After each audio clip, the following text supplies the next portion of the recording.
Ok, bon, dans quelques semaines, quelques jours, on est à la fin 2023, on va démarrer une nouvelle année. Et c'est une période que j'adore, comme toutes les rentrées, que ce soit septembre ou janvier, j'adore. Parce que c'est le moment de faire le point sur tout ce qui s'est passé et d'améliorer et de set up des nouveaux objectifs et de prendre des nouvelles habitudes qu'on va tenir toute l'année, bien sûr. Et du coup, je me suis dit que ça pouvait être intéressant de vous partager un peu tout mon process, qu'est-ce que je fais en fin d'année, à quel moment je me pose, comment je le fais, qu'est-ce que j'écris, qu'est-ce que je visualise, tout ça, pour évidemment se mettre dans un mood incroyable pour la rentrée et vouloir tout déchirer en 2024. C'est l'objectif. Ok, je vais découper cette vidéo en 4 parties. Premièrement, on va regarder comment bien terminer l'année. Ensuite, on va regarder comment bien définir ses objectifs en 2024 pour les atteindre. Ensuite, on va regarder comment mettre en place des nouvelles habitudes et s'y tenir toute l'année. Et enfin, on fera un petit check-up en termes de mindset, d'état d'esprit, pour être sûr que vous entamez la nouvelle année avec le meilleur état d'esprit possible, de manière à ce que tout ce qu'on a vu au chapitre 1, chapitre 2, chapitre 3 soit mis en place et réalisé cette année. Premièrement, ça va être très important de faire le point sur l'année qui vient de s'écouler, faire le point sur ce que vous vouliez réaliser, où est-ce que ça en est, pourquoi est-ce que ça a pris du retard, pourquoi est-ce que finalement c'est plus dans vos plans, au contraire, qu'est-ce qui s'est passé, qu'est-ce qui a été réalisé, qu'est-ce qui s'est passé qui n'était pas prévu mais qui vous a fait du bien, qui vous a apporté quelque chose de positif. Bref, on fait un point général sur tout ce qui s'est passé. L'important ici, c'est surtout de prendre du recul et de déculpabiliser. Des objectifs non réalisés, ça arrive tout le temps, à tout le monde, n'importe quand, n'importe qui, n'importe quel moyen tu as, ça arrive parce qu'il y a des choses qui changent, parce qu'il y a des contextes qui ne sont pas propices à certains objectifs,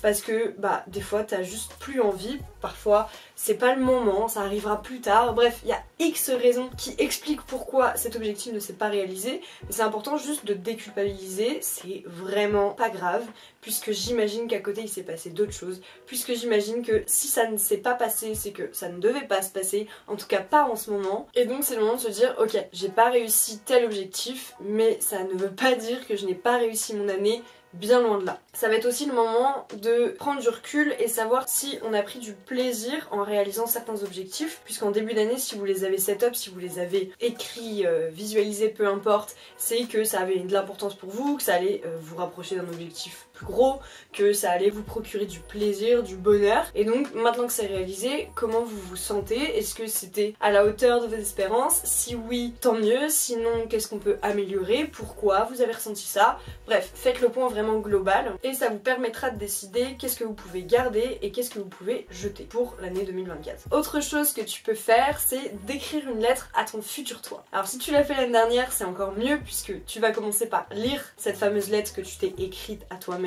l'année dernière, puis ensuite tu vas pouvoir réitérer l'expérience et écrire une lettre à ton futur toi. Je trouve que c'est un exercice trop bien. Déjà parce que c'est hyper intéressant de voir ce qui était important pour nous il y a un an, de voir ce qu'on voulait absolument réaliser dans notre lettre à ce moment-là et de voir où on en est aujourd'hui. Peut-être que ça se trouve on n'a rien réalisé parce que ça va plus du tout avec notre vie actuelle, parce qu'il y a eu un gros changement, peu importe. Ou au contraire, peut-être qu'on va voir que finalement on se rapproche vachement de nos objectifs. On peut aussi être tellement dans le flow de l'action qu'on se rend pas compte que c'était quelque chose qui faisait partie de nos objectifs, que c'était vraiment un big step entre guillemets. Et donc là ça nous permet de prendre du recul, de se dire ok, en fait j'ai réalisé des choses puisque c'était important pour moi il y a un an. Imagine vraiment que tu es toi dans un an, qu'est-ce que tu veux lire? Est-ce que tu veux lire tes objectifs? Est-ce que tu veux avoir une conversation avec cette version de toi? Et enfin, dernière étape pour bien terminer 2023 selon moi, ça va être de noter tout ce que tu as accompli cette année. Mais même les petites choses, ça peut être juste je me suis trouvée de meilleure humeur, je sais pas, vraiment même la chose la plus insignifiante possible aux yeux des autres, on s'en fout,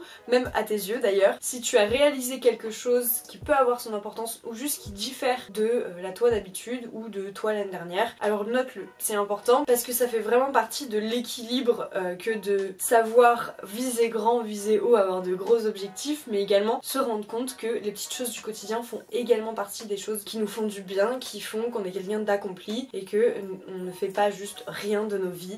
Donc même les petites choses du quotidien, tu peux les noter. Du moment que ça te met dans une bonne énergie, alors note. Maintenant qu'on a fait tout ça, deuxième partie, c'est-à-dire qu'on peut attaquer nos objectifs de 2024. Alors d'abord évidemment je fais le point sur tout. Qu'est-ce qui est important pour moi cette année? Par exemple, et ça bouge pas par rapport à 2023, très important pour moi, c'est mon entourage et ma vie pro. J'ai commencé largement en 2023 et ça se sent, donc je continue sur ma lancée, c'est vraiment les deux domaines de ma vie qui sont importants aujourd'hui. Donc mes objectifs vont être majoritairement sur ces domaines-là. Et ensuite, très simple, mais très efficace selon moi, je prends le titre de mon objectif qui doit être assez clair, qui doit être défini, etc. Par exemple, devenir la référence en termes de formation en ligne concernant les réseaux sociaux. Donc ça, c'est clair, c'est mon objectif global. Et donc, pour chaque objectif, je définis 3 grandes étapes. 3 choses qui vont me rapprocher de mon objectif quoi qu'il arrive. Par exemple, première étape de ce grand objectif, ça va être de lancer ma formation en ligne, évidemment. Deuxième étape, ça va être de rentrer du monde dans cette formation tous les jours. Troisième étape, ça va être de mettre à jour sans cesse les informations de manière à être sûr de la qualité de mon contenu, de toute ma formation globale. Et donc, une fois que j'ai mes 3 grandes étapes, en tout cas 3 choses qui vont, quoi qu'il arrive, me rapprocher de mon objectif, je vais prendre en compte aussi qu'il y a certains coûts / sacrifices. Très important, ne pas aller tête baissée dans un objectif en se disant « ça va être super, je vais faire ça, ça, ça ». Non, un objectif a forcément son lot de conséquences, de coûts, de sacrifices, quand bien même c'est passer du temps sur cet objectif, il n'empêche que c'est un sacrifice puisque c'est un sacrifice de temps.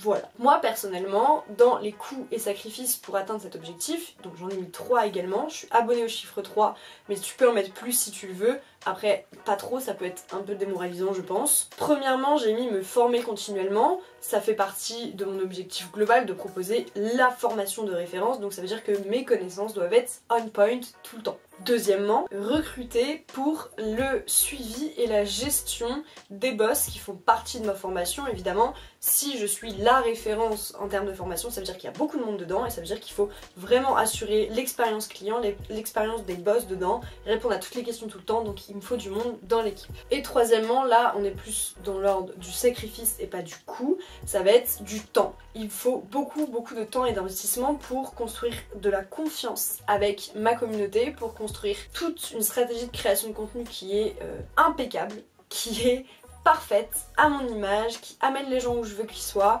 Bref, énormément de temps, d'investissement d'énergie, et d'énergie positive bien sûr. Donc là vous voyez, ça vous donne un exemple concret de ce que je vous conseille sincèrement de faire pour vos objectifs. Honnêtement, depuis que je mets ça en place, je pense que les personnes qui me suivent sur Insta le savent, c'est magique. C'est tout bonnement magique. Il y a des choses qui se passent dans ma vie tous les jours qui sont liées à ces objectifs. Je trouve ça juste incroyable, je pense que j'ai débloqué la technique de manifestation qui fonctionne le mieux pour moi. Donc évidemment je continue puisque ça me met tout de suite dans un bon état d'esprit. J'ai d'un côté mon objectif, mon rêve, c'est clair, c'est carré. Ensuite j'ai le plan d'action, donc évidemment un objectif ne s'atteint jamais sans plan d'action, donc je réponds à la problématique. Et enfin j'ai conscience des conséquences, de l'investissement que ça va me demander, des coûts que ça va me demander. Donc il n'y a aucune surprise, aucune mauvaise surprise, en tout cas beaucoup moins que si je n'avais pas pris en compte ces coûts / sacrifices. Donc voilà, j'ai la recette miracle pour atteindre mes objectifs et je fais ça pour tout.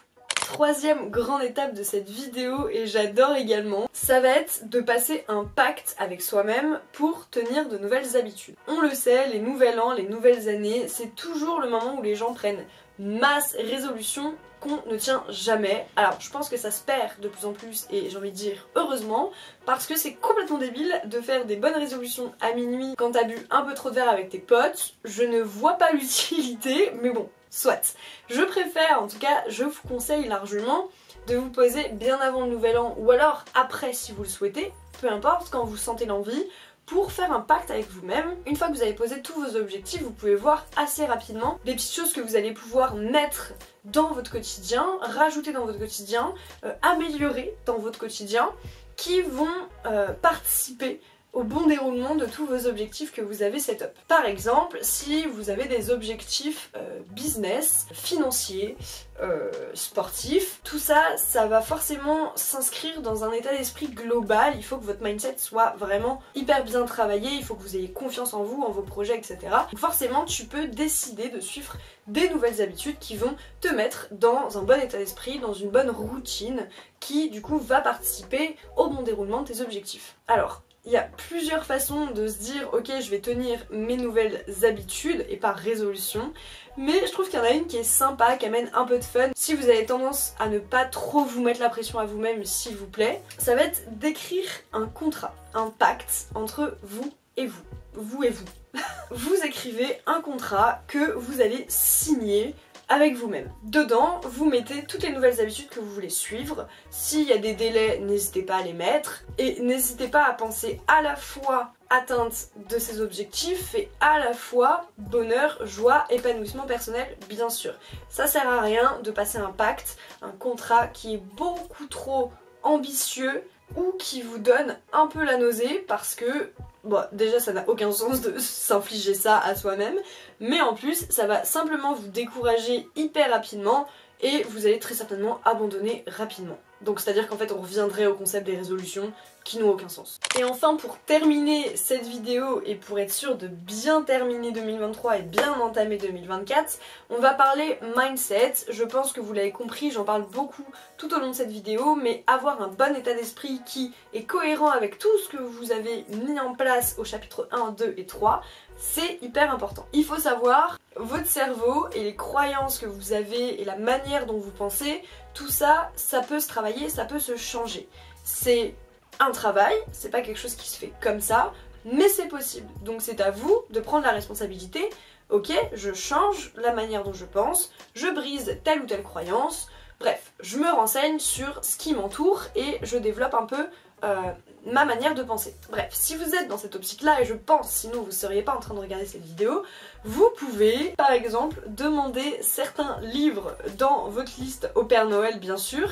Je vous en mettrai dans la barre d'infos si ça vous intéresse, pour justement commencer à développer son état d'esprit et surtout l'améliorer et ne plus avoir aucune barrière pour tout réaliser. C'est-à-dire qu'il n'y a plus aucun problème de confiance en soi parce que vous connaissez votre valeur et vous vous appréciez à votre juste valeur. C'est-à-dire qu'il n'y a plus aucun souci avec la vision de l'argent parce que vous ne voyez plus ça comme le Graal, mais simplement une énergie qui va, qui vient. Ça veut dire que vous n'avez plus de problème de dépendance affective parce que vous avez travaillé sur la blessure et ce que vous avez pu vivre avant.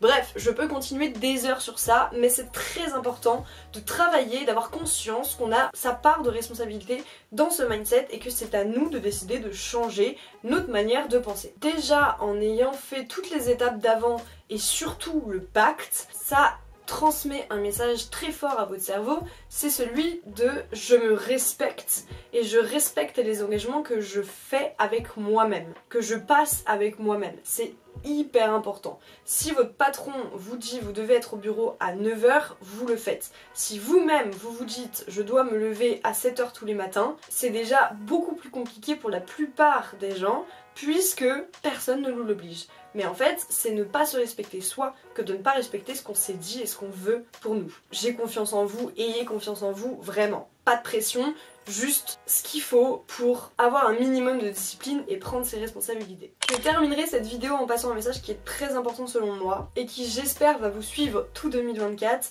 D'ailleurs, suivez-moi sur Instagram si vous voulez plus de motivation comme ça quotidiennement parce que ça me connaît. Le plus important en 2024, ça va être de penser à vous. Et ça va être le même message pour 2025, 2026, 2027, 2028. Bref, t'as compris, toute ta vie. Toute ta vie, il faut que tu penses à toi. Qu'est-ce qui est bon pour toi? Qu'est-ce qui t'apporte de la joie? Et qu'est-ce qui ne t'en apporte pas? Qu'est-ce qui, au contraire, te prend de l'énergie? Tu peux même, et je suis en train de le commencer et je trouve ça hyper bien, tu peux même te faire une liste sur ton téléphone. Une liste Feeling Alive, enfin moi je l'ai appelée comme ça mais bon, tu fais comme tu veux. Feeling Alive et Feeling Down. En tout cas c'est simplement faire une liste d'un côté de tout ce qui t'apporte de l'énergie et de l'autre de tout ce qui te prend de l'énergie. Ça va te permettre de déjà faire un point énorme sur toi. Dès qu'il y a quelque chose qui se passe, tu dis ok, qu'est-ce qui me prend de l'énergie? Je le note. Ok, pourquoi je suis vachement heureuse, j'ai un regain d'énergie en fin de journée? Ah oui, il s'est passé ça. Mais c'est important d'avoir assez de recul sur soi et sur ce qu'on aime, etc.